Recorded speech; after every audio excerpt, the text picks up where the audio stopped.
This is the continuation and second part of this series where I'll discuss mainly on two simple concepts. पहला static keyword और दूसरा हम लोग discuss करेंगे about this pointer. This is the implicit pointer provided by the compiler.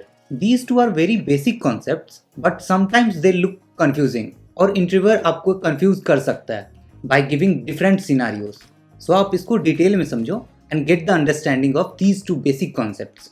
Static keyword हम लोग use करते हैं for data variables as well as we use it for member functions. कहाँ यूज करते हैं? We use for data variables और class attribute usage और किसके लिए यूज करते हैं? For the member functions. सबसे पहले हम लोग यूज केस देखते हैं for data variables and how can we use it. यहाँ पे हमने एक सिंपल सा क्लास बनाया है called student और उसके अंदर for this attribute called total I have used keyword static. तो अब जब यहाँ पे static keyword आप लगाते हो so this is just declaration. क्या है आपका? Declaration. ये definition नहीं है. So you can't directly use it before the defining it. So आपको इसको पहले define करना पड़ेगा. So outside of this class you can define it like int total equals to 0. और ये total किस class का attribute है? Student class का. So whenever you are taking a static keyword for any data variables, this creates a single copy for this class. तो इसका मतलब क्या है single copy बनाने का मतलब? इसका मतलब है even though you have created multiple objects but all the objects will point to or will use single copy of memory for this variable. अब नॉर्मल के सिनेरियो में जब आप स्टैटिक यूज नहीं करते हो तो हर एक ऑब्जेक्ट के लिए एक सेपरेट मेमोरी क्रिएट होता है, बट आप जैसे ही इसको स्टैटिक कीवर्ड यूज किए सो ये सिंगल कॉपी ही आपको बनाएगा और वो शेयर्ड होगा among all the objects for this class. तो हमारा यहाँ क्या हो गया? डिक्लेरेशन हो गया. हमने क्लास के अंदर इसको डिक्लेयर कर लिया और डिफाइन भी हमने कर दिया आउटसाइड ऑफ दिस क्लास. ये मस्ट टू डू स्टेप है, आपको इसको डिफाइन करना ही पड़ेगा बिफोर यूजिंग इट. अगर आपने इसको डिफाइन नहीं करा, ये स्टेप आपने लेट्स से आपने डिफाइन नहीं करा and directly you are calling और क्रिएटिंग ऑब्जेक्ट फ्रॉम मेन. आप मेन में सपोज एक ऑब्जेक्ट बना रहे हो, student object is Ram. Let's say आपने एक राम ऑब्जेक्ट बनाया in the main and you have not defined this step, you have not done, so it will give error to you. क्यों? क्योंकि यहाँ पे ये कंस्ट्रक्टर को कॉल करेगा. ये कंस्ट्रक्टर है इस स्टूडेंट क्लास का और यहाँ पे ये क्या ट्राई कर रहा है? इस टोटल को एक्सेस करने का, जो कि अभी तक डिफाइंड ही नहीं है. तो आपको पहले डिफाइन करना पड़ेगा, नहीं तो आपको एरर दे देगा. सो लेट्स से हमारा डिक्लेरेशन एंड डेफिनेशन कंप्लीट हो गया. In main I have created an object called Ram. तो जैसे ही मैंने राम क्रिएट किया object, so it will call our constructor and which is incrementing the total count by 1. सो ये 0 से अब इंक्रीज हो गया, क्या हो जाएगा?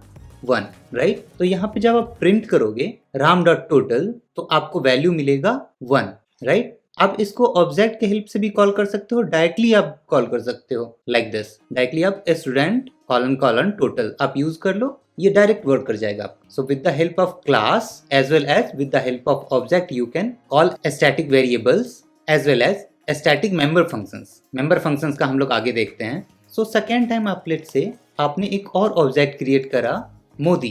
तो आप नेक्स्ट टाइम जब प्रिंट करोगे सेम थिंग, आपको क्या प्रिंट आएगा? आपने स्टूडेंट कॉलन टोटल प्रिंट करा यहाँ पे, सो आपका क्या प्रिंट आएगा?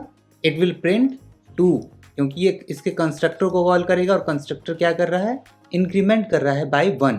इस तरह से आपको जहां भी किसी भी डेटा मेंबर्स का सिंगल कॉपी बनाना रहे and through out the object आप चाहते हो कि आप मल्टीपल ऑब्जेक्ट बनाते जाओ, राम श्याम मोहन कुछ भी बनाते जाओ ऑब्जेक्ट, सारा ऑब्जेक्ट सिंगल कॉपी को यूज करे, सिंगल कॉपी को, तो आप उसके पीछे स्टैटिक लगा दो.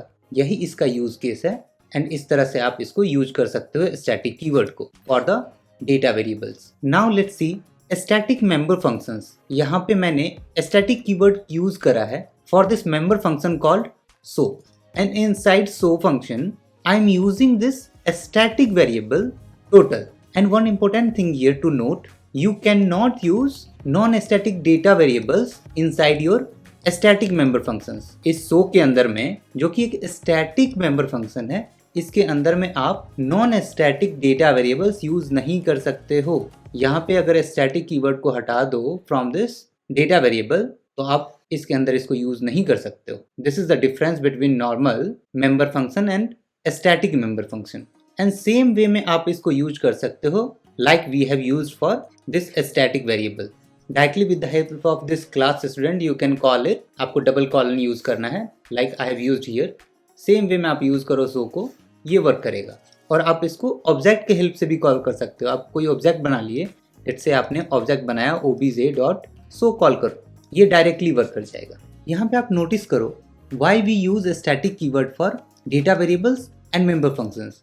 इसका आंसर वेरी सिंपल है। जहाँ पे भी आपका कुछ शेयर्ड रिसोर्स हो जिसको कि आपको शेयर करना है among different objects, there you can use a static keyword. In simple word you can say like this. Hopefully आपका सारा डाउट क्लियर हो गया होगा regarding static keyword, how to use it for data variables and member functions. So चलो next let's see about this implicit pointer provided by compiler. ये कौन provide करता है अपन को? ये प्रोवाइड करता है compiler for the current object। Here I have taken a class called student and a data variable called score, और इसको हम सेट करेंगे with the help of member function called set score। और जो इनपुट ले रहा है क्या? Same variable name।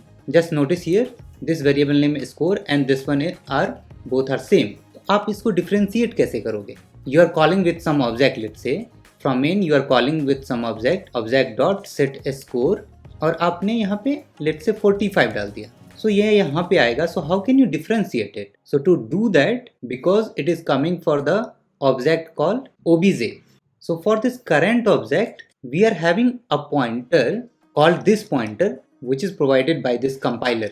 So let's use this pointer to refer our data variables। So यहाँ पे मैंने use करा है for this data variable score and I'll set it what I got from the argument। So in this way whenever you are having variables with the same name in argument as well as data variables, you can use this keyword to avoid any further confusion। And you can never use this pointer, call this pointer for static data variables। आप static data variables के लिए इसको use कर ही नहीं सकते हो। क्यों नहीं use कर सकते हो? Because that will not be having any instance for that object। Means इस object के लिए इसका कोई इंस्टेंस है ही नहीं, ये इसके लिए मेमोरी एलोकेट नहीं हुआ है फॉर दिस ऑब्जेक्ट। ये किसके लिए होता है जब स्टैटिक यूज करते हो? ये होता है for this class, not for the object. Same memory create होगा और ये शेयर्ड होगा फॉर द डिफरेंट ऑब्जेक्ट्स। एक और यूज केस इसका देखते हैं हम लोग।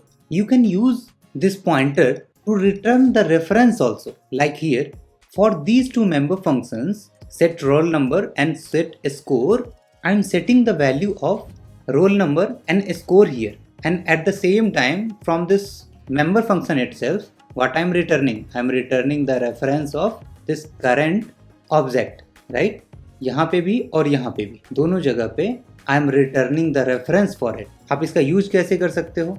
और ये रेफरेंस यहाँ पे देख सकते हो कि इसका डेटा टाइप है student, right? Class, student class. आप इसका यूज कर सकते हो from the main. Let's say you have created an object called Ram. आपने एक राम ऑब्जेक्ट क्रिएट करा, and from this object suppose you have called set roll number, right? Set roll number आपने call कर दिया। Roll number let's say 5 call करा आपने। सो ये क्या करेगा? यहाँ पे रोल नंबर को सेट कर देगा इक्वल्स टू 5, करेक्ट? और क्या रिटर्न करेगा? ये रिटर्न करेगा करंट पॉइंटर। सो इसका वैल्यू अब एक पॉइंटर हो गया। आपने इसका वैल्यू 5 तो सेट कर दिया, साथ साथ आपको रिटर्न मिल गया pointer also, pointer reference for this object Ram. तो आप इसका यूज क्या कैसे कर सकते हो? यहाँ पे आप सिंपल एक डॉट ऑपरेटर लो।